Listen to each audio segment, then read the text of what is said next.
ஏதாவது கனவு கண்டீங்களா? கண்டீர் எதற்கம்மா? அர்ஜுனா, உன்னை யாரோ கொல்ல வந்தது போலவும் அவனை நான் கொன்று விட்டது போலவும் கனவு கண்டேனப்பா. பலே, பயத்தால் கனவும் பாசத்தால் காப்பாற்றும் துணிவும் உங்களுக்கு உண்டாகிவிட்டதம்மா.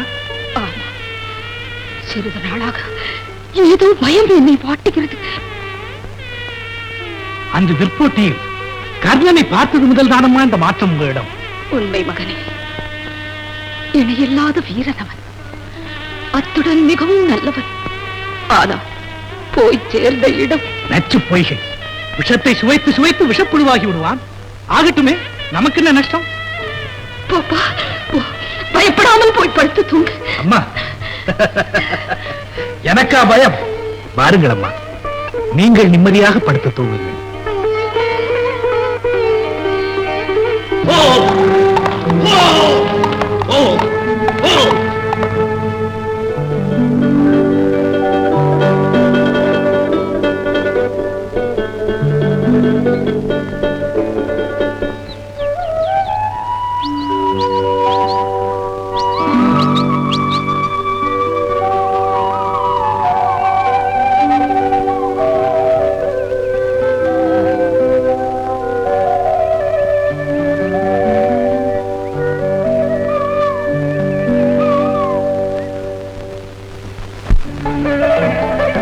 பயமா? நாணமா? கோபமா?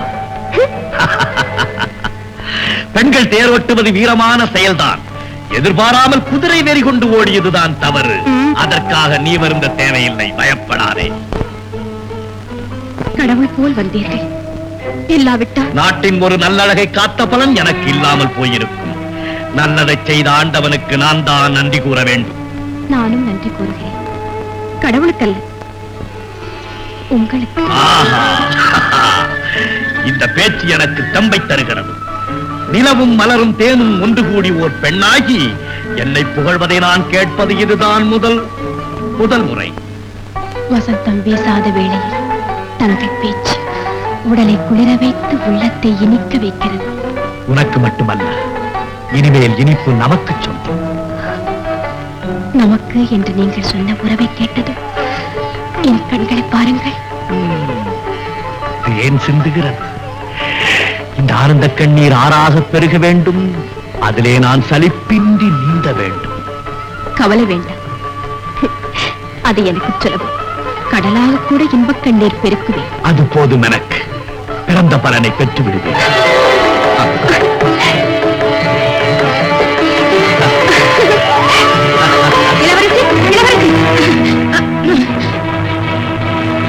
தங்க பதுமைக்கு பக்கம் பளிங்கு சிலை வந்தது போல் யாரம்மா இவ?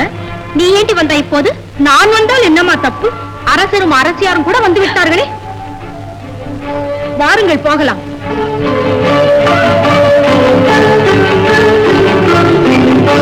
என்னம்மா இது? தனத்தை விட்டிறங்கி இங்க என்ன செய்கிறாய்?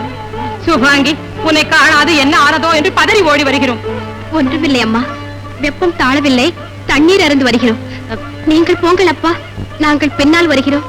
சுபாங்கி, இந்த சந்திரசேல அரசன் சந்ததியை வாழ வைக்க இருக்கும் ஒரே குலக்கொடி நீ. உன்னை தனியே போக விடுத்து நாங்கள் துடித்த துடிப்பு எங்கள் உயிரை ஆடிவிட்டது. புறப்படு. வா அம்மா.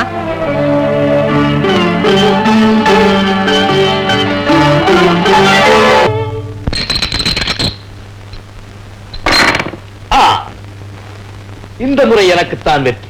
அதுதான் நடவாது. எந்த முறையும் வெற்றி எனக்குத்தான்.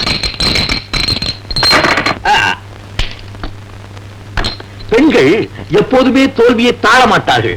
ஆகையால் நான் விட்டுக் கொடுத்தால் தான் உண்டு. ஆண்களுக்கு வீரம் அதிகம் இருக்கலாம், அறிவு பெண்களுக்கு தான் அதிகம். இது அறிவு விளையாட்டு. குழந்தைகள் சிறுகச் செய்தாலும் அது பெரிதாக பேசுவது மரபு. அதுபோல் பெண்களின் சிறிய செயலையும் சாதாரண பேச்சையும் கூட உயர்வாக பாராட்டுவது ஆண்களின் கடமை. அதை கொண்டு நீங்கள் அதிகம் திறமையோ அறிவோ படைத்தவர்கள் என்று அர்த்தப்படுத்திக் கொள்ள வேண்டாம்.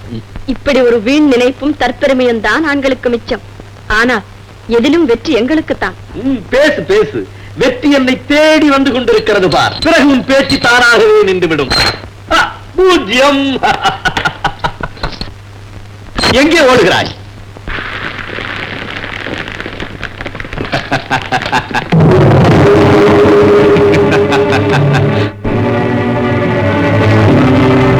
உங்கள் ஆட்டம் நிற்க வேண்டாம், வெற்றி வரை தொடரட்டும். சிதறிய முத்துக்களை நான் எடுக்கட்டுமா, எடுத்தவைகளை கோர்க்கட்டுமா? கர்ணா, என்ன நடக்கும்? விளையாட்டின் உற்சாகத்தில் செய்தது யாதன புரியாமல் மடியை பிடித்து இழுத்து விட்டேன். எனது மாபெரும் தவறை உணர்ந்து என் உடலெல்லாம் பதறுகிறது. எவ்வளவு அறியாத்தன் உனக்கு! தங்கையும் அடியை பிடித்து இழுத்ததில் அண்ணனுக்கு ஏன் இப்படி ஒரு தடுமாற்றம்? உன்னையோ என் மனைவியையோ நான் நன்கு அறியாதவனா? இந்த பேதமை உன்னிடத்தில் உதித்ததே பெரும் தவறல்லவா? என் உயிரே, என் தெய்வமே,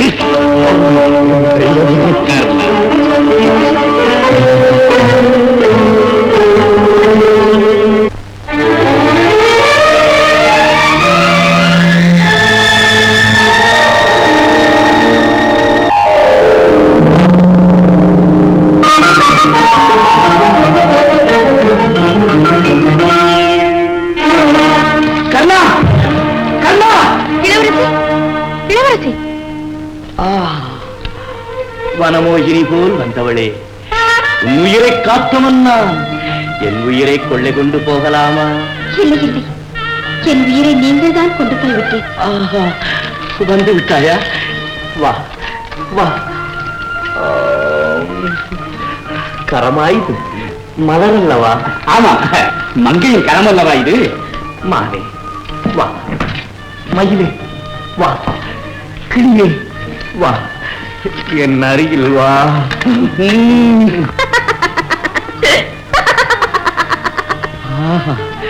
என்ன இனிமையான சிரிப்பு! அப்படி சிரி. இது பயங்கரமான சிரிப்பு. என் மீது உனக்கு கோபமா? விழிக்காமல் இருந்தால் வேதனை அல்லவா? வேறு எப்படி இருக்கும் என் சிரிப்பு? கண்ணே, நண்பா, கர்ணா, நண்பா,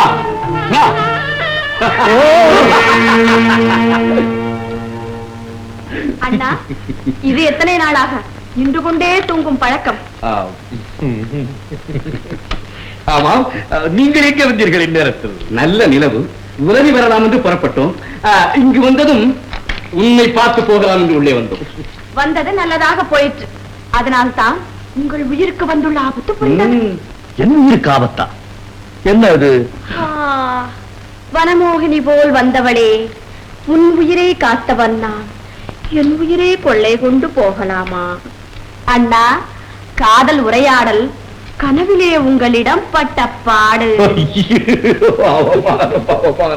அதுவும் உனக்கு தெரியும்படியாக இப்படி ஒன்று நடந்து விட்டதே.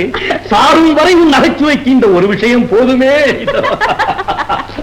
சரி சரி, இந்த விஷயத்தை உடனே கடுமையாக கவனித்தாக வேண்டும். அது மட்டுமல்ல, நான் சாவதற்குள் உங்களுக்கு சீக்கிரம் ஒரு கல்யாணத்தை செய்து பார்த்து விட வேண்டும் என்று எனக்கு ஆசை கிடந்து அடித்துக் கொள்கிறது.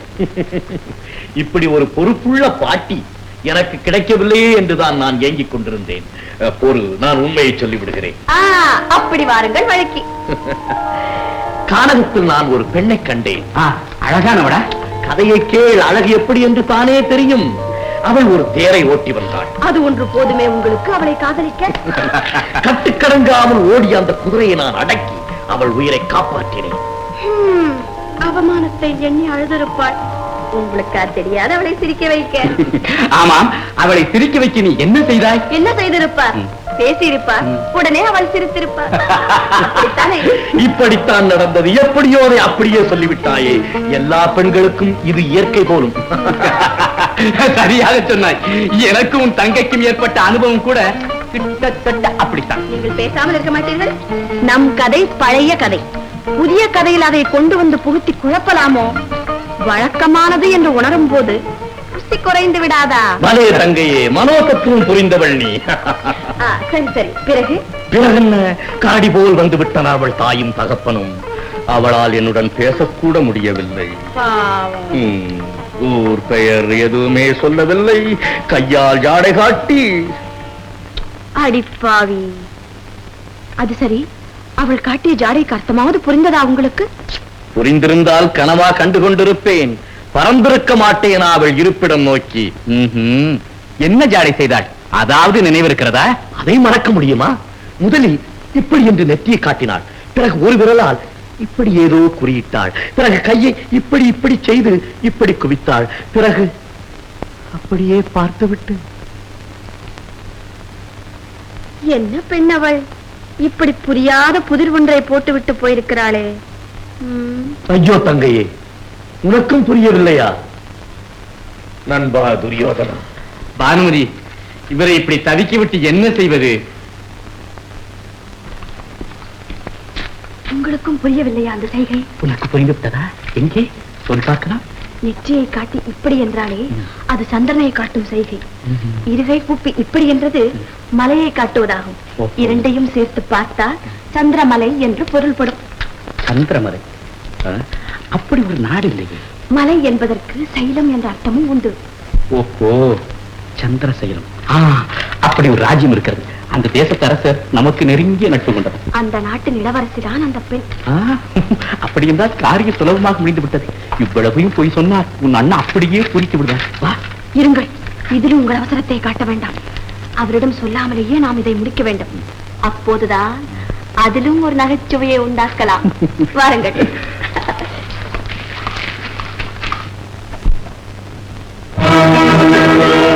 ஓலை அனுப்பியிருந்தால் திருமணத்திற்கே ஒப்புதல் தந்திருப்பேன். அல்லது உத்தரவு அனுப்பியிருந்தால் நானே அங்கு வந்திருப்பேன். இதற்காக மகாராணியும் சக்கரவர்த்தியும் நேரில் வர வேண்டுமா? என்றாலும் தங்கள் இருவர் வருகையால் எங்கள் இல்லம் பெருமை பெற்றது. எங்கள் வருகையால் 3 முக்கியங்கள் பூர்த்தியாகின்றன. ஒன்று உலக வழக்கு, அதாவது பெண் கேட்டு வருபவர்கள் நேரில் வர வேண்டும் என்பது.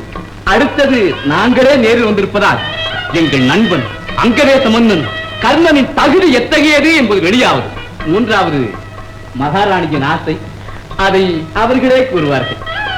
எங்கள் வீட்டுக்கு வரும் மணப்பெண் எப்படி எப்படியெல்லாம் இருப்பாள், என்னென்னவெல்லாம் பேசுவாள், எதையெல்லாம் செய்வாள் என்பதை அறிந்து அதை முன்னதாகவே மணமகனுக்கு அறிவித்து அவரை இவள் நினைவுக்குள்ளாக்க வேண்டும் என்பதே என்னுடைய ஆசை. டேடி, சீக்கிரம் அழைத்து தயவு செய்யுங்கள் மகாராணி. சுபாங்கி, துரியோதன சக்கரவர்த்தியும் அவருடைய தர்ம பத்தினியும் இப்போதுதான் வந்தார்கள். வணங்கிக் கொள்ளுங்க.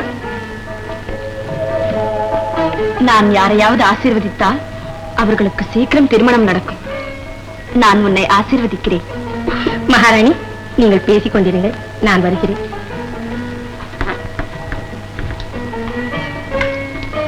சுபாங்கி, உனக்கு பாட தெரியுமா?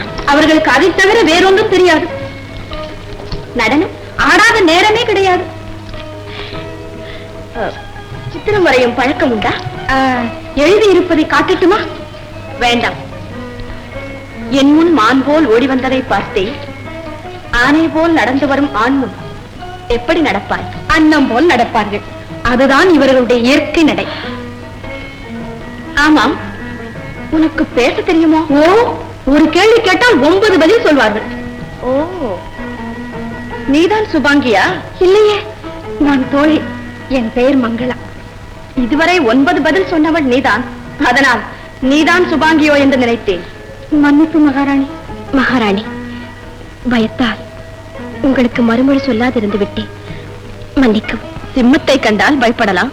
கருணை வடிவால் கடவுளை கண்டும் பயப்படுவதுண்டு. என்னை புகழ்வது எனக்கு பிடிக்காது. இருந்தால் நயமான உன் பேச்சு எனக்கு பிடிக்கிறது. அடியே மங்களா, உன் தோழியின் வீரத்தை பற்றி உன் எண்ணம் என்ன? தேரை ஓட்ட ஆரம்பித்தால் வீர ஆடவர் ஒருவர் வந்து குதிரைகளை அடக்கும் அளவுக்கு வேகம் இருக்கும். மங்களா, என்ன விளையாட்டு இது? பரவாயில்லை, அதற்குள்ள வயதுதானே உங்களுக்கு.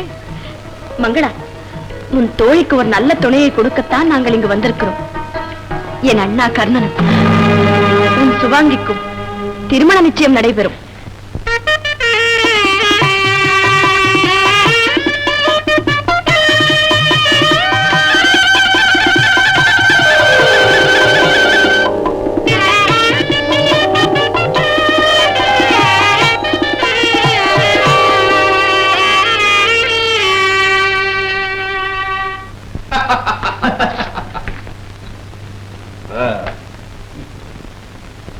எளியவண்ணா, உங்களை போன்ற அரசர்களின் அடிமை. என்ன தவம் செய்தேனோ? என் மகனுக்கு தங்கள் திருவுகளை கொடுத்து என்னை உயர்த்தி விட்டீர்கள். அதனால் குலத்தாலும் இந்த அடிமையின் சந்ததி பெருமை பெற்றுவிடும். இந்த நன்றியை நான் மறக்க முடியுமா? அடிமையா? நீங்கள் அங்கதேச மன்னன் என் மருமகன் கர்ணனின் தந்தை அல்லவா? உண்மை. ஆனாலும் பிறப்பால் நான் தேரோட்டிதானே. தேரோட்டியா? ஏன் துரியோதன மகாராஜா இதை தங்களிடம் சொல்லவில்லையா? சொல்லாவிட்டால் என்ன? அவருக்குட்பட்ட சிற்றரசு, அதனிடம் எப்படி நடந்தாலும் தப்பில்லை. இந்த எண்ணம் பேரரசுக்கு இருக்கத்தானே செய்யும். சம்பந்தி அவர்களே, எப்படியோ புலியும் பூனையும் ஒன்றாகிவிட்டது. அதனால் ஒரு புது சந்ததி உற்பத்தியாகுமே என்ற உங்கள் புதிய ஆசை பலே. இந்த புதுமையை கேட்கவே என் உள்ளத்தில் நீர் போய் ஓய்வெடுத்துக் கொள்ளும்.